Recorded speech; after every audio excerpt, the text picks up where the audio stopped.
안녕하세요. 매일은 아니지만 자주 듣고 있는 애청자 중 한 명입니다. 날씨가 덥더니 어느새 가을이 와서 하늘이 너무 예쁜 요즘이죠. 하늘 보셨어요? 올려다보는 하늘과 높은 곳에서 보는 하늘은 느낌 자체가 다르더라고요. 날이 좋아 가족들과 등산을 하러 갔는데 올라가는 건 힘들었지만 정상에 서니 그 해방감이 이루 말할 수가 없었습니다. 그러면서 제가 살아온 지난 날들이 떠올랐어요. 누구에게나 각자만의 힘듦이 있고 사연이 있는 거지만 사람 마음 변하는 건 한순간이더군요. 물론 저도 잘했다고는 할 수 없겠죠. 사람 말은 양쪽 이야기를 다 들어봐야 한다고 하잖아요. 그러니 변호사도 있고 검사도 있는 거고요. 판결을 받고 싶다는 건 아니고 이미 다 지난 일인데 저같이 살아온 또 다른 선택의 기로에 서 계시는 분이 계시다면 같이 들어주시고 공감해 주시면 좋겠습니다. 산을 오르는 것 같았던 제 삶에 대해 이제는 말해도 되겠죠? 제 인생이 그랬어요. 늘 오르막을 오르는 것 같았죠. 그렇다고 막 힘들게 살았던 건 아니었습니다. 저는 이남 일녀 막내로 태어나 유복한 환경은 아니지만 막내 고명딸로 사랑받고 컸습니다. 나이 터울이 좀 있다 보니 오빠들도 부모님도 많이 아껴주셨고요. 잘해도 잘한다, 못해도 잘한다, 그렇게 자랐던 것 같습니다. 다른 오빠 있는 친구들 보면 엄청 싸우고 하던데 저희 집은 안 그랬답니다. 한참 클 나이라 먹고 싶은 것도 하고 싶은 것도 많았을 오빠들은 뭐든 저부터 챙겨줬죠. 덕분에 부모님이 마음 놓고 맞벌이로 일도 다니시고 오빠들은 대학까지 다 갔었고요. 하지만 두 분 벌이로 비싼 등록금을 감당하기엔 벅찼던 것 같아요. 그렇다고 공부 잘하는 오빠들 등록금을 안 내줄 수도 없는 노릇이었죠. 큰오빠는 법대로 진학해서 검사가 되는 목표가 있었고요. 작은 오빠는 아직 꿈은 없었지만 뭐든 열심히 하는 사람이었습니다. 둘 다 공부를 잘하는 건 저희 집에서 당연한 일이었고요. 어느 날 큰오빠가 제대를 해서 복학을 하고 둘째 오빠가 대학교 입학을 앞두고 있던 날이었어요. 엄마의 한숨이 늘어나는 걸 봤습니다. 한숨 쉬다 저랑 눈이 마주치며 웃어주시는데 제가 모를 거라 생각하셨던 것 같습니다. 저도 그땐 이미 고등학교 진학을 어디로 할지 정할 시기라 그만큼 머리가 컸는데도 말이죠. 막내는 나이가 60을 먹어도 막내라는 말이 맞나 봅니다. 아마 그랬던 것 같습니다. 공부를 잘하긴 했는데 조금 경쟁률이 높은 과를 지원해서 전액 장학금을 받지는 못했고 작은 오빠는 그냥 바로 자원 입대를 하려고 하더군요. 당연히 부모님이 말리셨죠. 공부도 다 때가 있는 건데 놓치면 안 되는 거라고. 걱정하지 말고 공부나 하라고 하셨습니다. 그때 사회 분위기가 남자들은 무조건 대학을 가야 하는 분위기였습니다. 학자금 대출을 알아보러 다니시는 부모님 모습이 너무 밟혔어요. 어서 빨리 돈을 벌어 도움을 드리고 싶기도 했죠. 그 뒤 오빠들은 장학금을 놓치지 않고 학교를 다녔습니다. 그럼에도 불구하고 어머니의 한숨이 뇌리에 박혔던 탓일까요? 저는 상고로 진학하기로 결심했습니다. 저도 공부 잘하는 오빠들 덕분에 공부를 못하는 편은 아니었어요. 나름 학교에서도 상위권이라 선생님들은 당연히 제가 인문계로 진학할 거라고 찰떡같이 믿고 계셨고 아마 부모님도 다른 생각은 안 하셨던 것 같아요. 바쁘신 엄마가 처음으로 학교에 오셔야 했는데 항상 일하시느라 운동회도 못 오시던 분이었거든요. 그게 또 선생님에게 안 좋은 소리를 들으셔서 제 마음이 너무 아팠습니다. 어머니, 공부를 잘하는데 왜 상고를 가려고 하는지 모르겠네요. 집안이 많이 어려우세요? 네? 저희 미정이가 상고를요? 네, 무슨 생각으로 저러는 건지 모르지만 요즘은 여자들도 인문계 가야 대학도 가고 하고 싶은 거 하고 살지 않겠습니까? 좀 설득 좀 해봐 주세요. 미정아, 상고는 왜 가려고 그래? 누가 상고 가라고 했어? 엄마, 나 공부 잘하는 거 알잖아. 오빠들 때문에 이 정도 하는 거지. 인문계는 왜 가는 건데? 대학 가려고 가는 거잖아. 난 대학 안 갈 건데 굳이 인문계 갈 필요가 없잖아. 며칠 동안 오빠들부터 아빠까지 저를 설득하려고 애썼지만 제가 한번 고집 피우면 절대 꺾지 않는다는 걸 모두 잘 알고 있었습니다. 그렇게 저는 상고로 진학했고 장학금을 받으며 다녔어요. 성적도 물론 좋았고요. 덕분에 남들보다 빨리 취업 전선에 뛰어들 수 있었는데 내가 목표로 했던 은행은 근처에도 못 갔지만 말입니다. 이것은 참 세상은 인맥으로 돌아간다고 내정받은 건 저였는데 무슨 연줄이 있는 건지 학교 오는 둥 마는 둥 하는 아이가 선발됐다고 하더군요. 그때 좀 힘들었죠. 세상이 다 밉게 보이고 그래도 어쩌겠어요. 바뀌는 건 없더라는 겁니다. 저는 은행 대신 제법 큰 공장 회계과에 들어가게 되었습니다. 은행도 아니고 뭐 힘들게야 하겠냐고 주판만 두드리고 서류 정리만 잘하면 된다고 들었거든요. 주판이 어떻게 생겼는지 내 책상은 어디 있는지 전 계산은커녕 매일매일 청소만 하다 왔어요. 선배들이 자기 빨래까지 가져다 놓은 것도 분말 없이 빨아야 했고요. 그 시절 따뜻한 물이 나오는 건물이 어디 있었나요? 호텔에서나 나왔겠지. 추운 겨울엔 얼어붙은 손을 호호 불면서 빨래를 해야 했습니다. 집안일이라고는 해본 적이 없었던 저는 손빨래가 그렇게 힘이 들었습니다. 요령이 너무 없었던 거죠. 빨래하고 들어오면 손이 얼어 타자를 칠 수가 없어 사무실 일은 더 못했고 그러다 보면 일 느리다고 구박받고 계속 그런 일상의 도돌이표였습니다. 심부름도 한 번에 시키는 법 없이 다녀오면 다른 사람이 불러서 또 시키고 뭐 그런 식이었답니다. 그러니 일을 제대로 배울 수 있는 환경이 못 되었던 거죠. 요즘 같으면 바로 신고감인데 저희 때는 신고가 어디 있겠습니까? 그냥 다녀야 했습니다. 좀 지나니까 이골이 나기도 하고 오기가 나서 어디 두고 봐라 하는 마음에 제일 먼저 출근해서 청소해놓고 얼어있는 손 녹여서 일하고 선배들이 일 시키기 전에 미리미리 예상해서 다 해놓고 마지막까지 정리 다 하고 퇴근하길 반복했어요. 인생의 암흑기를 말하라고 하면 딱 그때라고 말할 수 있을 정도였습니다. 하지만 어둠이 계속되는 법은 없잖아요. 점점 해가 뜨기 시작했습니다. 그러다 보니 서류 업무도 조금씩 저에게 돌아오더라고요. 아시다시피 전 청소보다는 공부 쪽이 체질에 맞는 사람이라 전 제자리를 찾은 사람 마냥 업무 처리를 거침없이 해나갈 수 있었습니다. 언제 또 청소를 빨래를 시킬까 싶어 얼른 업무를 처리해 나갔죠. 물론 배울 것도 많았지만 크게 실수하는 일 없이 빠른 속도로 처리하다 보니 선배들이 너도 나도 할 것 없이 저에게 일을 주더라고요. 어느새 반대로 선배들이 저에게 일을 맡기기 위해 제 일을 덜어주는 상황이 발생하게 되었고 이런 제가 입소문이 난 건지 비서실로 발령이 나는 일이 벌어졌습니다. 이제 입사한 지 얼마 안 된 제가 비서실까지 가는 건 좀 눈치가 보여 처음엔 가지 않겠다고 했습니다. 사실 제가 가도 되는 곳인지도 알 수 없었고 여기보다 더한 곳이라는 소문에 두려웠거든요. 선배들을 다 제치고 이제 막 20살 갓 넘은 제가 비서실이라니 말이 안 된다 생각했습니다. 월급도 처우도 확연히 달랐기 때문에 서로 가려고 하던 자리였습니다. 그런데 정말 발령이 나버린 겁니다. 제 의사와는 상관없이 발령이 나서 묵묵히 책상을 정리하는데 선배들이 다가오더군요. 해코지할까봐 얼마나 놀랐는지 여자들의 시기 질투 원망이 얼마나 무서운지 직접 느껴본 저는 그저 무서움에 떨어야 했습니다. 그런데 아니었어요.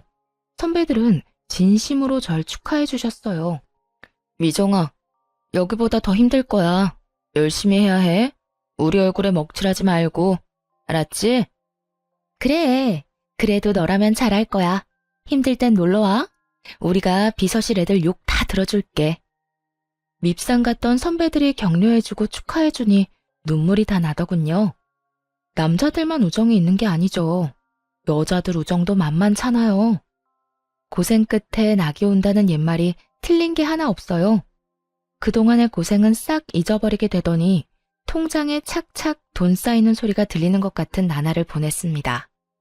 중간중간 군대 갔다 온 오빠들 몰래 등록금이나 생활비를 보내주고도 돈 쓸 데가 없던 저는 제법 돈을 모을 수 있었어요. 그쯤 되니 저도 공부를 하고 싶어졌습니다. 어릴 땐 돈만 벌면 된다 싶었는데 사회생활을 하다 보니 그건 또 아니더라고요. 필요한 자격증은 학교 다니면서 땄기 때문에 대학교 졸업장이 가지고 싶었던 거죠. 이곳도 충분히 좋은 곳이었지만 여러 사람들을 만나고 사회생활을 하면서 선배들의 조언도 좀 들리게 되고요. 여자도 좋은 대학 나와야 해. 좋은 대학 아니라도 대학은 나와야 해. 그래야 대접받아. 봐봐, 김대리하고 나하고 입사 동기인데 그때 월급 차이가 얼마나 났는지 알아? 살기 싫더라고. 김대리 타자도 한글 문서 작업도 못하던 놈이란 말이야. 일은 내가 더 많이 하는데. 선배의 말에 역시 대학을 다녀야겠다고 생각했지만 일하면서 공부를 병행하는 건 무척 어려웠습니다. 졸업한 지도 좀 되었으니 기억나는 것도 없었고요. 그래도 직장인들을 받아주는 야간 대학이 있다는 것을 알고 등록을 하고 학교를 다니기 시작했답니다. 그쯤 큰오빠는 사법고시를 패스했고 회사를 다니다가 무슨 시험 준비를 한다던 작은오빠까지 공무원 시험에 합격해 집안의 경사가 계속 이어졌습니다. 동네 플랜카드도 제가 걸어주었습니다. 모두에게 우리 오빠들이 이만큼 잘났다고 자랑하고 싶었죠. 그걸 보며 부모님이 웃으시는 걸 보자 제 마음이 다 편해지더군요. 뭔가 다 이룬 느낌까지 들었습니다. 정작 저 스스로는 이뤄놓은 게 하나 없었는데 말이죠. 그날을 계기로 전 홀가분한 기분으로 다시 직장과 공부를 병행하며 즐거운 나날을 보냈습니다. 가끔 부모님 용돈 드리는 거 외엔 저는 계속 저금을 했어요. 투자 이런 것도 잘 몰라 그냥 무작정 이율 좋은 은행 찾아 적금 넣는 식으로 돈을 모았습니다. 그러다 야간 대학에서 저처럼 뒤늦게 대학 졸업장을 따기 위해 온 남편을 만나 연애라는 걸 하게 되었습니다. 사는 게 바빠 관심 가질 여유가 없어 해본 적 없는 연애를 나이가 제법 차서 하니 모든 게 다 설레고 마냥 좋았죠. 남편도 무슨 사정인 건지 주머니 사정이 좋아 보이지는 않았고 저는 그런 거 신경 쓰지 않았습니다. 야간 대학에서 만났다는 공통점 하나만으로 충분했거든요. 저희는 날이 좋을 때는 공원 데이트, 추울 땐 따뜻한 오뎅 먹어가며 두 손 꼭 잡고 데이트를 즐겼답니다. 그러다 추우면 버스를 탔고요.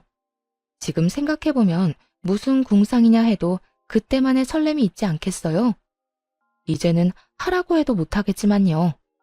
그렇게 연애를 제법 오래 하다 주변에서 결혼은 언제 할 거냐는 말을 자주 듣게 되었습니다. 둘 다 그냥 시기가 오면 자연스레 결혼한다고 생각했던 것 같네요.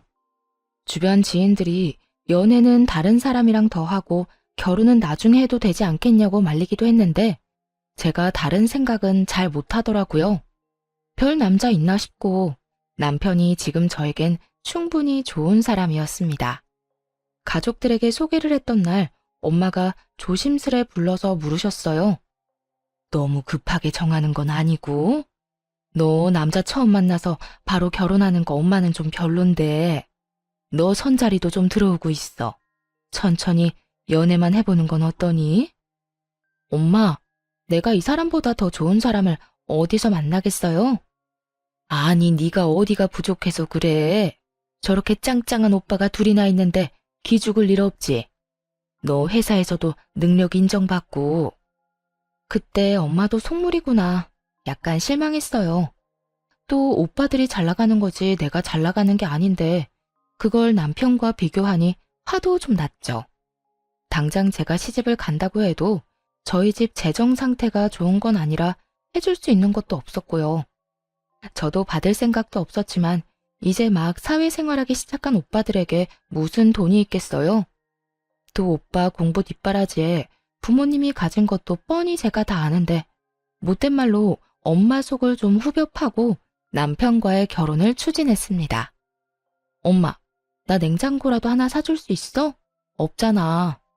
그냥 내가 알아서 갈 테니까 반대만 하지 말아줘. 양가 집안의 양해를 구하고 혼수 예물 아무것도 하지 않았습니다. 그래도 너무 빈손인 건 정말 아닌 것 같아 시부모님 옷 한 벌씩은 해드리라고 남편에게 봉투를 주긴 했습니다. 그게 많이 부족하다고 생각하신 건지 시부모님 얼굴이 썩 나를 반기지는 않으셨어요. 살면서 잘해드리면 되지 싶어 저는 크게 신경 쓰지 않기로 했습니다. 형편에 맞게 살아야 한다는 게 제 생각이었고 남편도 이해해주던 부분이었거든요. 제가 모았던 돈에 신랑 돈 보태서 작은 원룸에서 신혼생활을 시작했습니다. 신랑이 제 말에 잘 따라주는 편이었기 때문에 월급의 70%는 적금을 넣었고 혼자 벌다 둘이서 모으기 시작하니 생각보다 돈이 빨리 불어났습니다. 그런데 고지를 코앞에 두고 저희에게 아이가 생겼어요. 너무 예쁘고 사랑스러워 일 같은 건 생각도 나지 않더라고요. 지금을 놓치면 아이 크는 걸 못 볼 것 같다는 생각에 저는 저축을 조금 미루기로 했습니다. 집에서 아이를 돌보는 게 제 일이라 생각했고 그래서 일을 그만둔 거였죠. 저희 부모님도 소소하게 일을 하고 계셨고 시부모님들도 마찬가지셨어요. 아이를 봐줄 사람이 없었기 때문에 차선책이 없기도 했습니다. 아이가 생기니 저의 집에 대한 열망은 더 커졌어요. 아이가 크면 자기 방은 하나 줘야 하지 않겠나 하는 마음에 더 악착같이 아끼며 어떻게 보면 궁상맞게 살았던 것도 같습니다. 저는 옷이 계절별로 2벌이면 좋겠고요. 옷을 언제 사본지 기억나지 않을 정도였죠. 화장품은 처녀 때 쓰던 거 그대로 화장대 위에 있었습니다. 뚜껑 열 필요도 못 느끼겠더군요. 그래도 아이 얼굴엔 로션 발라주고 신랑 옷은 계절별로 사주며 오롯이 제 것만 줄여 나갔습니다. 아이가 클수록 돈이 많이 들기 시작했어요. 기저귀 값만 해도 사이즈가 커지니 양은 적은데 비싸지고 분유값도 감당 안 될 지경이었어요. 남편 월급이 얼마길래 그랬냐고요? 그렇게 많이 가져오지는 못했어요. 월급이 적은 대신 칼퇴근에 힘든 일이 별로 없는 곳이었죠. 반 공무원이라고 생각하시면 될 겁니다. 여튼 둘이 벌다 혼자 벌게 되고 입은 셋이 됐는데 저축은 그대로 해야 하고 남편을 조금 못 살게 굴었던 것도 같습니다. 먹는 것도 그냥 반찬 하나에 밥, 국 정도면 먹는 저와 달리 남편은 안 먹어도 한 상 차려 먹는 걸 좋아하는 편이었으니 얼마나 맵기가 불만이었을까요? 한 번씩 친정에서 반찬 좀 주면 잘 차려주지 매일 그런 밥상은 힘들었습니다. 반찬이 생겨도 며칠에 나눠서 먹고는 했으니까요. 당연히 남편도 이해해준다고 생각했어요. 그래도 다른 건 남들 못지않게 신경 써주고 있다고 자부했으니까요. 그런데 어느 날부터 남편이 안 하던 반찬 투정도 하고 짜증을 입에 달기 시작했습니다. 안 그러던 사람이 그래서 외벌이라 힘든 거지 하고 이해하고 넘어갔습니다. 확 변하면 눈치라도 챌 수 있었을 텐데 차츰 변하는 걸 알아채기엔 저도 아이를 키우느라 정신이 너무 없었네요.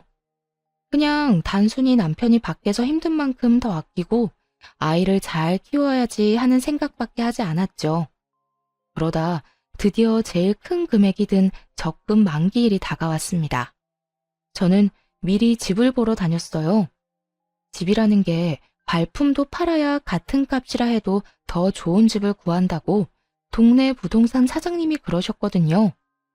세대, 여기 슈퍼 건너편 2층 벽돌집 알지? 거기가 지금 급매로 나왔어. 나쁜 일로 나온 게 아니라 이민을 간다고 빨리 처분해달라더라고. 생각 있으면 보러 와. 여러 군데 집을 보러 다니다가 괜찮은 집이 급매로 나왔다는 연락을 받고 보러 갔더니 정말 마음에 딱 드는 그런 집이었습니다. 그 집을 보는 순간 저는 이미 머릿속으로 인테리어도 끝내고 이사날을 언제로 하면 될까 생각 중이었다니까요. 저녁에 남편이 오기만을 기다렸다가 집 이야기를 꺼내자 남편 반응이 좋지 않았습니다. 집? 집을 꼭 지금 사야 해? 지금 부동산 분위기도 안 좋은데 더 기다렸다가 사도 괜찮지 않을까? 그럼 언제 사? 적금 만기됐고 대출 조금만 받으면 살 수 있는데 금매로 나온 거라 금방 나갈 거란 말이야. 이 가격에 그 집 못 산다고. 됐어. 집은 다음에 사. 부부 회의는 결렬되고 말았습니다. 저희는 싸움 아닌 싸움을 했고 남편은 그 길로 나가더니 들어오지 않았고요. 저는 남편은 차차 설득하면 된다고 생각하고 일단 계약금을 걸기 위해 은행을 찾아갔습니다. 그런데 이게 무슨 일인가요? 만기 통장에서 찾을 수 있는 돈은 없었습니다. 대체 무슨 일이 일어난 건지 처음엔 도통 알 수 없었습니다. 내 명의 통장을 누가 건드릴 수 있다는 말인지, 요즘은 신원 확인도 잘해서 본인 아니면 통장 거래도 안 된다고 알고 있었는데 말이죠. 사모님, 2달 전에 온라인으로 해지 신청하시고 인터넷 뱅킹으로 이체하신 이력이 있으십니다. 모바일 OTP도 받으셨네요. 휴대폰 한번 보세요. 대체 누가 내 휴대폰에 은행 어플을 깔아 해지를 하고 이체를 했다는 건지 멍청하게 그때까지도 전 남편을 의심하지 않았습니다. 그냥 어떻게 그게 가능하지? 라고 바보 같은 생각만 했죠. 저기 이체된 계좌주 명이 땡땡땡입니다. 바로 남편이었죠. 하늘이 무너지는 것 같았습니다. 돈을 떠나서 믿었던 사람에게 배신당한 느낌에 정신을 차릴 수가 없었습니다. 남편은 내가 모를 거라 생각했던 걸까, 내가 그렇게 바보 같았나 싶었습니다. 몰라서 안 한 게 아니라 돈 거래를 할 일이 없어 인터넷 뱅킹도 일부러 깔아두지 않았는데 이게 독이 될 줄이야 누가 알았겠어요. 은행에서 돌아오는 길이 천리말리길 같았습니다. 유치원을 다녀온 아이를 보자 덜컥 눈물부터 나더군요. 자기 방에다 예쁜 침대하고 책상을 갖고 싶어 했는데 엄마가 금방 해줄게, 조금만 기다려 라는 말에 너무 기뻐하던 아이였는데, 아이를 안고 울고 있는데 남편이 들어왔습니다. 저희는 처음으로 아이 앞에서 부부싸움을 했어요. 눈에 불덩이라도 떨어진 건지 아무 생각도 안 나더군요. 당신, 얘기 좀 해. 오늘 적금 찾으러 갔다 왔어. 근데 돈이 없더라? 나 빈 통장만 들고 되돌아왔다고. 1,000만 원도 아니고 억 단위 돈을 어디다 썼어? 왜 말도 없이 뺀 거야? 걱정하지 마. 투자 좀 했어. 당신 창기 알지? 그 친구 사업 대박 나서 이번에 확장하는 건데 거기 투자한 거야. 곧 100배로 불려줄게. 더 크고 좋은 집으로 이사 가자. 알겠지? 100배라는 말을 믿을 수 있어? 그러다 잘못되면 투자 아무나 하는 거 아니야. 아무나? 내가 아무나야? 막말로 그 돈 내 월급도 들어갔잖아. 공동재산인데 내가 쓰면 안 되는 거야? 그 말이 아니고 상의를 먼저 하고 했어야지. 그렇게 마음대로 써버리면, 그러다 잘못되면 나한테 뭐라고 하려고 그랬던 건데? 잘못될 일 없어. 창기가 그럴 일 없다고 했어. 확실하다고 했다고. 당신이 집에서 살림만 해서 사회 돌아가는 걸 몰라서 그래. 신재생 에너지가 뭔지는 알아? 모르잖아. 모르면 그냥 가만히 있어. 초조한 나날을 보내다 결국 사단이 나고야 말았습니다. 남편은 공황장애가 온 사람처럼 불안해하며 이상한 증상을 보이더니 회사도 가지 않는 것 같았습니다. 그러다 어느 날 통화를 하더니 욕을 하고는 폰을 집어 던지더군요. 느낌이 왔죠. 아, 잘못됐구나. 100배 넘는 수익이라뇨. 그건 다단계였습니다. 처음엔 수익이 통장에 짱짱하게 찍혀 사람 속이기 딱 좋죠. 그걸 보고 창기라는 남편 친구가 속아서 시작을 하고, 친구를 찰떡같이 믿은 남편은 제대로 알아보지도 않고 투자를 한 거였죠. 공중에서 돈다발이라도 뿌려봤으면 덜 억울했을지도 모릅니다. 한참 오르막을 오르다 정상에 다 왔다 했더니 더 가파른 길이 나타난 겁니다. 아니, 절벽이 나타난 거죠. 남편은 몇 날 며칠 술만 마셨어요. 저러다 급성 간경화로 죽는 건 아닐까 걱정될 정도였습니다. 미우나 고우나 제 남편 아니겠어요? 저는 다시 시작한다는 기분으로 남편을 다독였어요. 다시는 이러지 마. 사라진 돈, 그냥 없었던 돈이라 생각하고 다시 모으자. 그러니 정신 좀 차리고 당분간 집에서 좀 쉬어. 남편도 면목이 없었던 건지 조용히 받아들이더군요. 이미 회사에서도 잘린 상태였고 일할 의지도 없어 보여 제가 일자리를 알아볼 수밖에 없었습니다. 돈복은 없어도 일복은 있는지 마침 연락해본 직장 선배에게서 자리가 났다는 소식을 듣게 되었죠. 몇 년의 공백이 있었지만 저를 기억하고 있는 분들은 많았어요. 복귀한다고 하니 반겨주셔서 너무 감사했습니다. 그렇게 저는 남편 대신 한 가정의 가장이 되는 길을 택했어요. 남편이 그렇게 되기 전만 해도 성실히 일해온 건 분명한 사실이니까요. 남편에게도 휴가를 주는 거였죠. 그런데 남편은 저에게 받는 용돈이 아무래도 부족했던 건지 저 몰래 오빠들을 찾아가거나 친정엄마를 찾아가서 손을 벌리는 한심한 사람이 되어버렸습니다. 하지만 모른 척 기다렸어요. 전 아이 아빠를 믿었거든요. 다시 일어설 거라고. 외벌이는 힘들었지만 역시 직장 생활은 저의 삶에 활기를 불러일으켜 주었습니다. 힘든 일은 금방 잊어버리게 되더군요. 그러다 친정엄마가 점심때 회사로 찾아오셨어요. 경희 아줌마 알지? 저번에 그 아줌마 따라 경매에 가봤거든. 다들 하나씩 적어내길래 그냥 한번 적어냈는데 내가 낙찰받았지 뭐냐? 무려 서울에 있는 50평대 아파트였습니다. 무슨 사연으로 경매에 나온 건지 모르지만 엄마가 낙찰받은 가격도 그렇게 낮은 금액도 아니었죠. 저에게 돈을 달라고 오신 건가? 드릴 돈이 없는데 괜한 걱정부터 들었습니다. 저희 집이 이렇게 된 걸 엄마는 모르셨거든요. 엄마가 돈이 어디 있어서. 응, 네 오빠들도 일하니까 돈 금방 모이더라. 내 새끼들이 다 착하지 않냐? 너도 그렇고 벌어서 나 갖다 주잖아. 이 나이 먹고 이제 돈 쓸 데도 없고 해서 그냥 한번 해본 건데 그네한테 물어보니 괜찮은 거라고 낙찰 받으라 해서 받았어. 그리고 너 시집 갈 때 집에 돈이 너무 없어서 아무것도 못 해준 거 엄마가 마음이 안 좋았는데 그래서 말이야. 이거 너 해라. 엄마. 네가 그동안 하고 싶은 거 못하고 모은 돈 다 우리한테 쓴 거 알아. 그거의 10분의 1도 안 되겠지만 이거라도 해서 시댁에서 어깨 펴고 살으렴. 엄마가 그렇게 말하는 이유가 있었어요. 사실 무슨 피해의식인지 없이 살수록 없는 사람을 더 업신여긴다는 거 여러분은 느껴본 적 있나요? 전 우리 남편 집을 보면서 그걸 딱 느꼈습니다. 그래서 결혼할 때 혼수나 예물을 무리해서 해가나 봅니다. 제가 너무 아무것도 없이 시집을 가다 보니 남편 집에서 은근히 저희 집을 무시하긴 했거든요.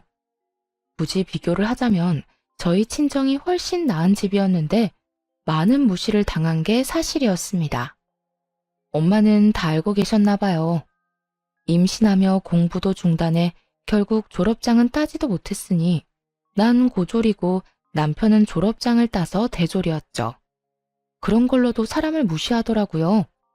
당신 아들이 돈 날려먹은 건 신경도 안 쓰고 오빠들은?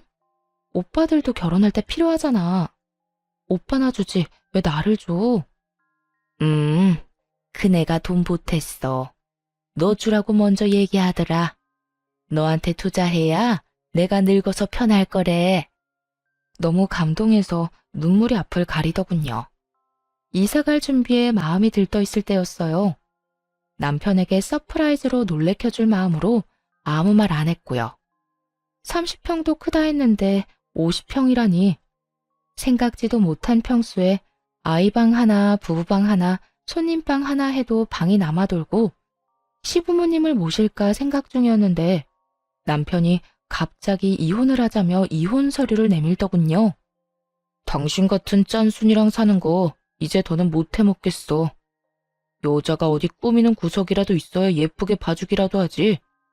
화장은 하고 다녀? 회사에서 그러고 다니면 안 잘려? 그 옷은 유니폼이야? 맨날 똑같은 옷 입고 나가고. 당신, 무슨 소리야?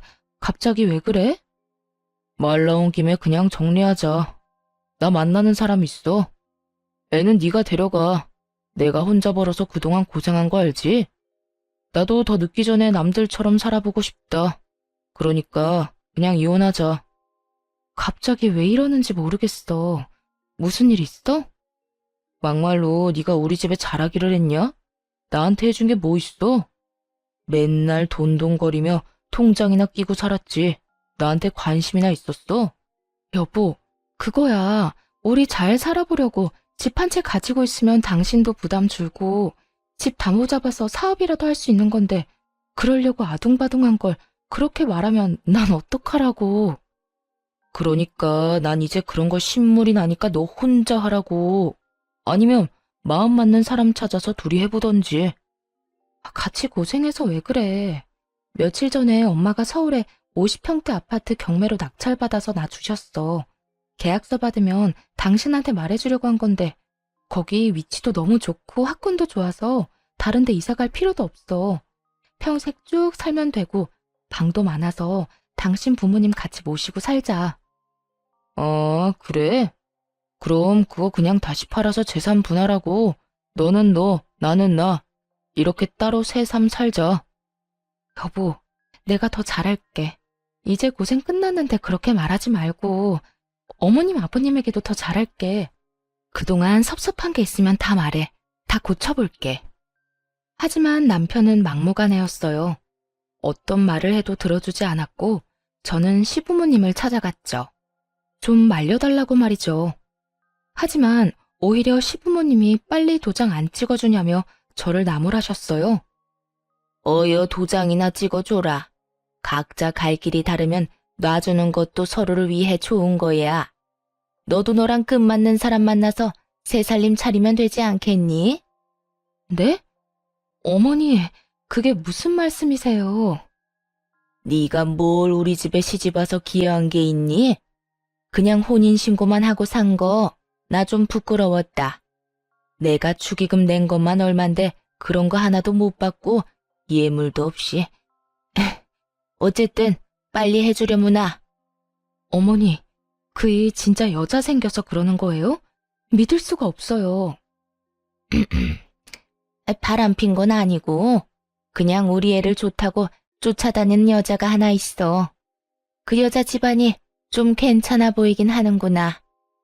제가 뭘 그렇게 잘못한 걸까 한참을 생각했습니다. 막말로 남편의 뭐가 좋다고 집안 좋은 여자가 따른다는 말인지 그것조차 위험하게 들렸습니다. 저는 그렇게 미움받을 짓 한 거 없고 그저 잘 살아보려고 할 수 있는 만큼 잘해드리려 했는데 그게 성에 안 차셨던가 봅니다. 저는 진심으로 슬펐습니다. 수년간의 결혼 생활을 부정당한 기분에 우울하기까지 했어요. 며칠을 이혼을 한 해 못 한 해 실랑이를 하다가 아이는 제가 데려가는 대신 양육비는 줄 수 없다고 하는 말에 또 며칠 실랑이가 이어졌습니다. 양육비를 원하면 자기가 아이를 키울 테니 저더러 양육비를 달라고 하더군요. 저 모습에 어느 엄마가 아이를 맡기겠습니까? 저는 이혼을 해줄 테니 그럼 아이만 데려가겠다고 합의를 했습니다. 결국 여전히 마음을 추스리지 못하고 끌려가듯 법원에 갔습니다. 저는 큰오빠와 함께 남편은 시어머니와 함께였죠. 힘겹게 서류를 제출하는데 남편이 제가 모르는 서류를 하나 더 제출하더군요. 뭐냐고 물으니 당당하게 재산분할 신청서라고 합니다. 재산이라니, 저희는 재산이라고는 아시다시피 남편이 날려먹었던 적금이 다였는데 말이죠. 우리한테 무슨 재산이 있다고 그런 서류를 내? 지금 사는 집 전세금? 그거 반반하면 되는 거 아니야? 굳이 이런 거 낼 필요 없이. 또 50평 아파트 장모가 준 거 있잖아. 그건 왜 빠뜨려? 날 아주 호구로 하는구만. 아니, 그건 엄마가 나한테 준 거지 당신 건 아니잖아. 당황해서 아무 말 못하고 있자 큰오빠가 나서서 증여 재산에 대해 차분하게 설명해 주었습니다. 자네 그때 내 동생 데려갈 때 뭐라고 했어? 손에 무릎 묻혀도 마음만은 보듬고 살겠다고 했잖아. 이게 뭐야? 그리고 증여재산은 재산 분할에 해당이 안 되는 거 모르나? 모르면 변호사한테 물어보던가. 뭐? 그 아파트가 재산 분할에 해당 안 된다고? 나 그거 믿고 너 만나는 애인이랑 그거 팔아서 새 살림 차리라고 한 건데. 뭐야, 엄마. 엄마가 그냥 이혼하면 된다고 했잖아. 나 그럼 돈 한 푼도 못 받는 거야? 아유, 잘 좀 알아보지. 어떡하면 좋니? 너 가게 하나 해주면 새아가한테 아파트는 우리가 해준다고 했는데. 진짜? 엄마가 책임져요. 난 몰라. 잘못되면 다 엄마 탓이야. 지금껏 보고 살아온 사람이 맞는 건지 완전 다른 사람을 보는 것 같았습니다. 무엇에 홀려도 단단히 홀렸던 게 아닐까 했죠. 저런 사람을 남편이라고 받들고 살다니 제 자신이 한심하기 이루 말할 수 없었죠. 순식간에 콩깍지가 벗겨졌는지 정남이가 뚝 떨어졌습니다. 이혼 서류 제출만으로는 이혼이 바로 되지는 않더군요. 이혼되기까지는 꽤 긴 시간이 필요했습니다. 조정기간 이런 것도 필요했고요. 먼저 이혼을 요구한 남편은 아파트가 재산 분할이 안 된다고 하자 말을 바꿨습니다. 하지만 제가 이제 같이 살 마음이 없어진 지 오래였고요. 제가 끝까지 이혼하겠다 하니 갑자기 그럼 아이는 자기가 키우겠다 하더군요. 언제는 나보고 데려가라고 하더니 웃음밖에 안 나왔습니다. 결국 큰오빠의 도움으로 양육권도 제가 받아오고 양육비도 매달 50만 원씩 보내주는 걸로 이혼은 정리가 되었습니다. 엄마가 낙찰받아줬던 아파트는 딸과 둘이 살기엔 넓었기에 친정 부모님과 함께 살기로 했습니다. 저는 덕분에 멈췄던 공부도 다시 시작했고요. 다 엄마가 잘 봐주셔서 가능한 일이었습니다. 참 감사한 일이죠. 그 뒤로 전 남편은 어떻게 됐냐고요? 말도 마세요. 딱 1년 지나고 제가 사는 아파트로 찾아왔는데 1년 만에 보니 감회가 새롭고 그럴 줄 알았는데 지난번에 정남이 떨어진 거에 뭐 더 떨어질 게 있다고 완전히 사람으로 안 보이게 되었습니다. 여보, 우리 다시 합치자. 애도 아빠가 필요하잖아. 나 그 여자랑은 애초에 헤어졌어. 그때 잠깐 꼬셔서 넘어갔던 것뿐이야. 난 자기밖에 없는 거 잘 알잖아. 정말 한심해서 말도 안 나오더라고요. 말을 안 하고 있으니 내가 허락했다는 뜻으로 받아들인 건지 슬금슬금 안으로 들어오려는 거 체인을 딱 걸어 잠그고 소리쳤습니다. 누구신데 남의 집에 와서 이러세요? 잘못 찾아오신 거면 그냥 가시고요. 여보, 왜 이래? 자꾸 헛소리 하시면 경찰에 신고할 거고 아파트 CCTV 영상 따서 입구에 붙여놓을 거예요. 잡상인 출입이 잦으니 조심하라고. 잡상인? 잡상인. 어서 안 꺼져? 당장 꺼지라고. 제가 큰 소리를 내니 처음 보는 모습에 놀라서 달아나는데 신발이 벗겨져도 모르고 열심히 도망가는 모습이라니 혼자 봐서 아쉬울 정도였답니다. 그렇게 쪽을 당했으니 다시는 오지 않을 거라 생각했는데 방심했던 게 있었습니다. 딸아이 학교를 찾아간 거였어요. 이제는 초등학생이 된 딸은 아무래도 아빠를 보니 좋았나 봅니다. 딸이 처음 보는 인형을 집으로 들고 들어와 물으니 아빠가 줬다고 말하는 거 있죠? 이 사람이 아이를 꼬시려고 작정을 했구나 싶었죠. 저는 바로 큰오빠에게 사정을 얘기하고 접근 금지 신청을 부탁했어요. 딸에게도 아빠를 보면 따라가면 안 된다고 신신당부했고요. 이대로는 안 되겠다 싶어 고민을 하다 전 남편의 부모님을 찾아갔어요. 다시는 보고 싶지 않은 사람들이지만 별판을 지어야겠다고 생각했죠. 전 시부모는 작은 테이블 몇 개 놓고 동네 치킨집을 하고 있었는데 제가 간 날 딱 봐도 고등학생으로 보이는 아이들에게 술을 팔고 있었습니다.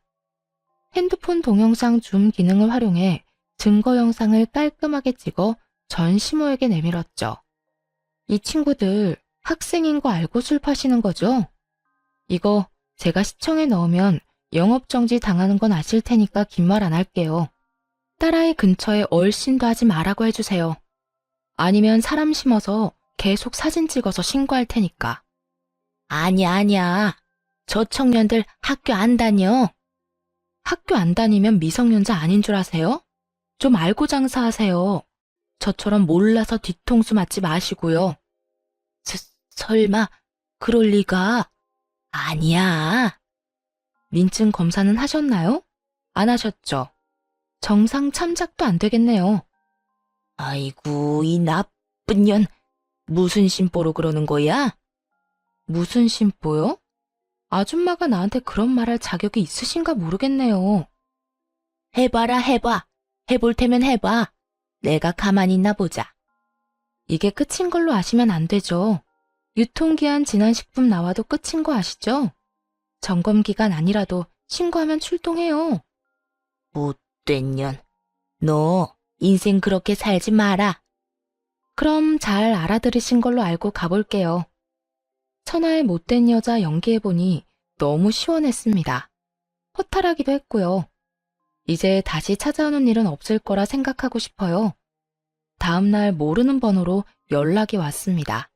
바로 전 남편이었습니다. 만나자고 하는 걸 싫다고 하니 그럼 전화통화 잠깐만 하자고 해서 그러자 했더니 구구절절 사연을 읊더군요. 전 귓등으로도 듣지 않았어요. 전 같이 사는 동안 함께 잘 살아보고자 최선을 다했고 최선을 다한 결과가 배신이었으니 그럴만하다고 생각했습니다. 그러니 전혀 아쉬운 게 없었죠. 진짜 다시 기회 줄 수는 없는 거야? 나 당신하고 열심히 살았잖아. 우리 딸은 나 보고 싶어 하잖아. 딸만큼은 만나게 해줘야지. 내가 이혼할 때 당신이 나보고 키우라고 해서 딸한테 아빠는 자식 같은 거 안 키운다고 했다고 다 말했어. 그러니 신경 쓰지 마. 그럼 우리 엄마 가게 신고하지 말아줘. 부탁이야. 당신 하라는 대로 할 테니까. 나 분명히 말했는데. 당신이 또 찾아오면 시청이든 경찰서든 신고할 테니까 각오하시라고. 나 얼마든지 할 수 있는 거 알지? 알지. 형님들이 어떤 분이신데. 응, 알면 됐어. 그러니까 이제 다시는 연락하지 말고 당신 뜻대로 나 같은 구질구질한 사람 찾지 말고 좋은 사람 찾아서 행복하게 살기를 바랄게. 그 이후 남편은 정말 땅으로 꺼진 사람처럼 사라졌습니다. 연결된 사람들이 있어 가끔 소식이라도 들려왔는데 한동안 들리는 소식이 너무 없어 궁금해지기까지 하더군요. 어딘가 잘 살고 있겠지 하고 생각하려고요. 그리고 저는 직장과 학교를 병행하며 열심히 살고 있습니다. 지금 졸업을 앞두고 졸업 논문을 쓰다가 쉴 겸 사연을 쓰다가 길어져 버렸네요. 여기저기서 남자 소개시켜준다고 하는데 아직은 혼자가 좋습니다. 아마 계속 혼자일 것 같습니다. 안 해본 일이 많아 하나씩 일어나가는 쾌감에 요즘 사는 재미가 너무 좋네요.